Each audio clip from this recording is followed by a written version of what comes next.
Alrighty, so we have a new free banner, and I just wanted to go over some of the options in this thing because once you get to step 10, you can actually choose who you want out of the characters in the banner, which is really nice, honestly, and there's a pretty decent, set of characters in this thing, plus you get them at level 90, which is kind of nice if you don't already have them upgraded. Unfortunately, I think for me, I think I have all of them, except for maybe Camilla. I think she's level 80 in my box, but either way, you do get a free set of characters just on certain steps as well. So you get a free copy of Green Hawk, which is not really that impressive. You get the newly nerfed into the ground Griamore, so that's not very impressive either.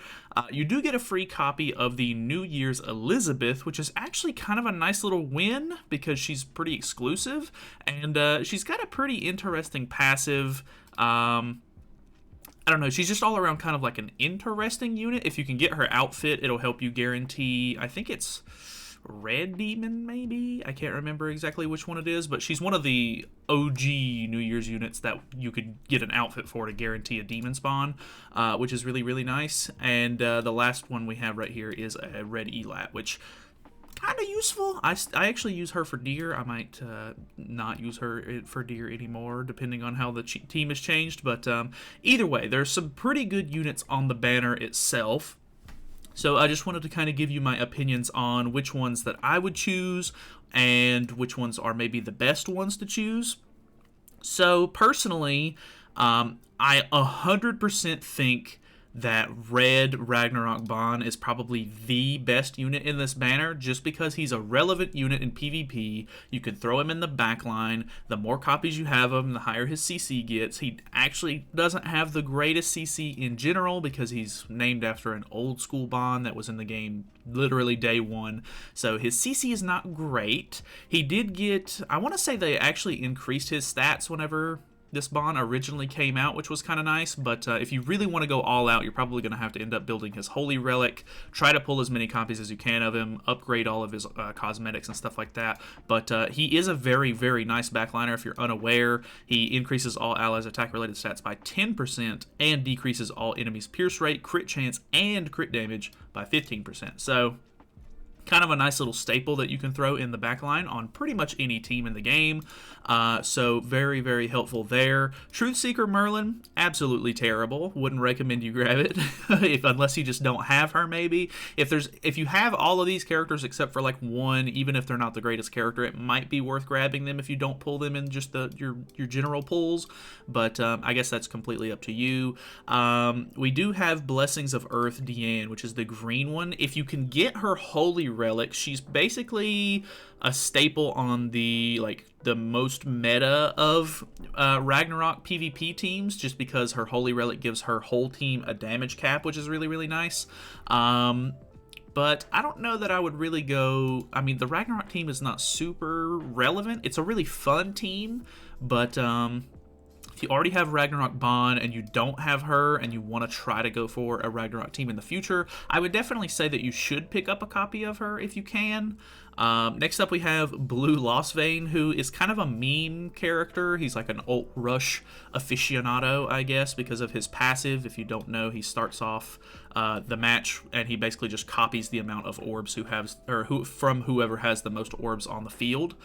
So you can get really quick ult rushing with this unit, but Lostvayne's kind of fell off and you really want his ultimate to be as high as possible. So if you're just getting like a first copy of him, or you already have like one copy but you're going to get him 2/6 or something like that, it's not going to make the biggest difference. I do use him for a farming team, which doesn't necessarily require like high ult levels per se, but the more you have, the more chance you're guaranteed to actually first turn clear the last stage, of course. But I don't know if that's like worth going for just like that, because there's a lot of good farming teams out there. Just the weird gimmicky one that I use has Lostvayne on it, which is kind of funny. So I don't know that I would go out of my way unless you're like maybe one copy away from like 6-6ing him or something. This OG, or like I say OG, this Awakened Green Valenti, which was the first Awakened Valenti to come out, is not really all that good anymore. I have to say her ultimate is kind of unfortunate because it doesn't increase your allies' damage dealt or anything. It's just her own damage dealt, which is kind of a misstep in my opinion. And then her cards are, she has a Disable and then she has a Sever skill, which are both okay. But the only team you're really going to be able to use her on is the Catastrophes, and we have seen time and time again that they get absolutely shafted every time something comes out for them. So not really something I would consider investing into if I were you. Blue Human Mono is a very interesting character. She was really, really helpful for, I want to say, Final Boss Bon and Elaine whenever they first came out. But she has this interesting gimmick where she basically already has like a detonate skill built into her entire kit. So if you don't know, her passive is increases the hero's damage dealt by 30% for each orb in the enemy's ultimate move gauge. So that can be very helpful, and there are bosses in the game that have more than 5 ultimate move gauge orbs. So you can potentially do a lot more damage there, but she is a PvE only unit. She does not work in PvP. She has to be on the field, which, I mean, that's kind of self-explanatory, but I don't know. Her skills are okay. She has a remove buff skill, and then this one is a prevents ultimate move gauge from filling on level 2. So she's okay. There's very like interesting circumstances where she can be kind of a good character, but all in all, not really the greatest in my opinion. Red Lilia is definitely the worst of the 2 Awakened Lilias, but she's still not terrible. She has like a nice little heal skill, and she has a deplete ultimate move gauge on level 2, which is not the greatest. But if you can get her Holy Relic, she's an okay character. Like I said, most of these Catastrophes are probably not going to be worth going for because the Catastrophe team is kind of, you know, ass. But you didn't hear it from me, okay? Camilla is considered to be one of the worst Catastrophes in the game. Very unfortunate because she's really cool and she's a transforming unit. Very interesting character, but just not got a lot of love from the game, so unfortunately there's not really a reason to grab her, I wouldn't say. I mean, she doesn't come out on a whole lot of banners, but if you want to grab a copy of her, if you don't have her already, you could potentially go for that, just so that way you have her on the box maybe.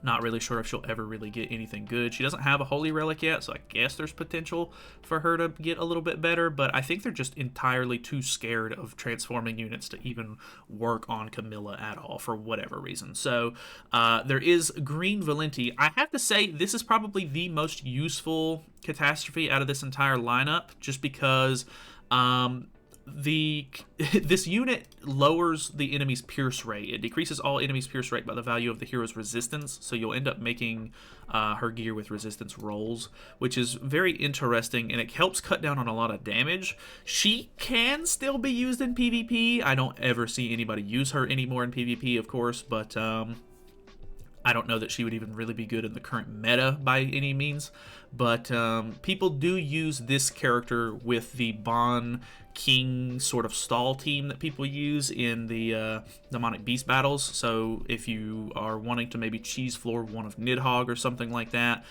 you could potentially grab this character and sort of slot her into that team, because it helps make sure that the dragon isn't going to really do basically any damage to you at all while you have a King Shield on. So that's a little gimmicky, but it's kind of nice, to be honest. Last but not least, we have Blue Lilia, who it used to be like a very good character because she increases pierce rate for your team, but she is insanely squishy. I honestly think that her Holy Relic kind of shafted her quite a bit. She gets killed way too easy, and her kit is pretty mediocre, especially nowadays. So I don't really know that I would recommend trying to go and get this character invested into at this point. It's a little too late for her in the meta, if I'm being completely honest. So I highly anticipate that a lot of players will probably end up going for Ragnarok units out of this banner. If anything, I would say Ragnarok Bon is the best one to get. I think my Ragnarok Bon is like a 4-6 or a 5-6 at this point. I can't remember, but I will definitely be hoping to get him 6-6 off of this banner because he's just the most useful out of the whole lineup. But that's pretty much it from me. Let me know what your thoughts and opinions are. We do get some free rewards up here at the top too.